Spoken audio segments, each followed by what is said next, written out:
Assalamualaikum warahmatullahi taala wabarakatuh. Salam budi luhur. Video ini mempresentasikan Seminar Nasional Mahasiswa Fakultas Teknologi Informasi Universitas Budi Luhur di tahun 2022. Perkenalkan, nama saya Difki Nur Fauzan. Dan dalam penelitian ini saya mengambil judul Implementasi Algoritma Canary's Neighbors Regression dalam Memprediksi Harga Saham. Salah satu perkembangan yang terjadi dengan kemajuan teknologi pada revolusi industri 4.0 yaitu dengan terciptanya artificial intelligence atau kecerdasan buatan. Kecerdasan buatan itu tidak terlepas dari teknologi yang dapat memprediksi pola suatu hal yang akan terjadi di masa yang akan datang. Salah satu manfaat dari kecerdasan buatan yaitu untuk memprediksi harga saham. Saat ini saham menjadi peran penting dalam memperkembangkan suatu perusahaan untuk terus mengembangkan suatu kinerja perusahaan. Dan dengan adanya harga saham yang fluktuatif, perlu dilakukan pemodelan untuk melakukan prediksi dalam mempersiapkan strategi perusahaan untuk menghadapi kenaikan dan penurunan harga saham. Metode dalam penelitian kali ini yang pertama adalah pengumpulan data yang dilakukan dengan menggunakan metode kuantitatif dengan pendekatan studi literasi yang saya dapatkan dari platform Google Scholars untuk membandingkan penelitian yang terdahulu. Lalu pengumpulan data kedua mencari data sekunder yang saya dapatkan dari platform Yahoo Finance dengan dataset bbni.jk. Pengumpulan data yang ketiga membangun machine learning dengan algoritma KNN regression serta menguji akurasi dari algoritma tersebut yang nantinya data dapat bersifat primer merupakan hasil perhitungan yang dilakukan. Canary's Neighbors atau biasanya disebut KNN merupakan metode algoritma klasifikasi yang mengkategorikan data K objek ke dalam data train terdekat, melakukan klasifikasi data dengan proyeksi dataset pada ruang yang berdimensi banyak. Ruang ini dibagi menjadi beberapa bagian yang mempresentasikan kriteria dataset. Dan gambar di sebelah kanan adalah ilustrasi dari Canary's Neighbors Regression. Langkah-langkah penelitian yang pertama adalah studi pustaka penelitian. Selanjutnya adalah proses rumusan masalah, penelitian, batasan masalah, serta tujuan penelitian. Lalu mengumpulkan dataset yang didapatkan dari situs Yahoo Finance, lalu membangun machine learning pengukur akurasi dengan pemodelan Canary's Neighbors Regression, lalu mengevaluasi machine learning, lalu membuat kesimpulan.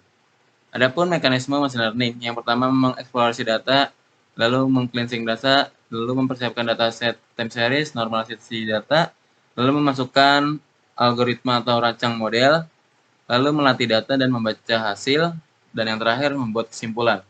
Adapun flowchart dari KNN regression, yang pertama import library, memasukkan dataset, lalu proses cleansing dan normalisasi data, lalu data tersebut dibagi menjadi dua, data train dan data K, lalu mendapatkan nilai RMSE dan hasil akurasi, lalu memasukkan data prediksi, lalu memprediksi data, lalu mendapatkan hasil dari prediksi dan yang terakhir proses evaluasi.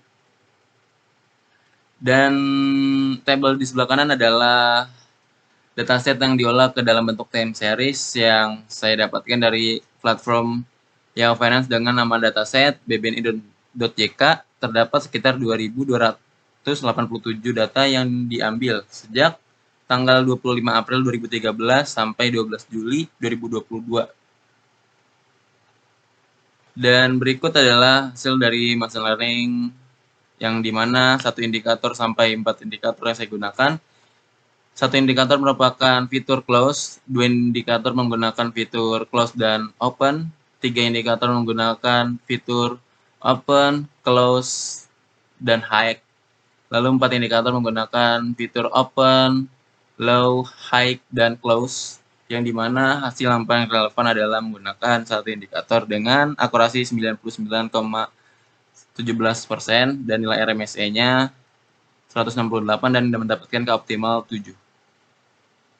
Dan berikut adalah hasil prediksi harga saham yang dimana hasil paling relevan dan paling mendekati dari nilai aktual adalah menggunakan satu indikator. Dan kesimpulan dari penelitian saya ini adalah algoritma KNN dengan seluruh variasi jumlah indikator yang berbeda memiliki tingkat error RMSE dengan nilai paling rendah yaitu pada rasio perbandingan 70/30. Hasil pemodelan menggunakan KNN dengan 4 variasi indikator yang berbeda, prediksi dengan menggunakan satu indikator memiliki hasil yang paling baik dengan nilai RMSE 168 dengan akurasi 99,17%.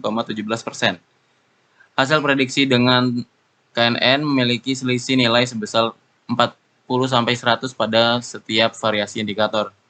Dan saran untuk penelitian berikutnya, yang pertama dapat mengganti atau menambah fitur yang dapat digunakan seperti adjust close dan volume. Lalu dapat menambahkan beberapa algoritma machine learning lainnya seperti decision tree, line regression, super vector machine, dan lainnya sebagai perbandingan dalam melakukan prediksi. Dan yang terakhir dapat menggunakan dan menambahkan dataset yang akan digunakan machine learning dalam mempelajari sehingga mendapatkan hasil yang lebih baik. Sekian dalam presentasi saya. Wassalamualaikum warahmatullahi wabarakatuh. Terima kasih.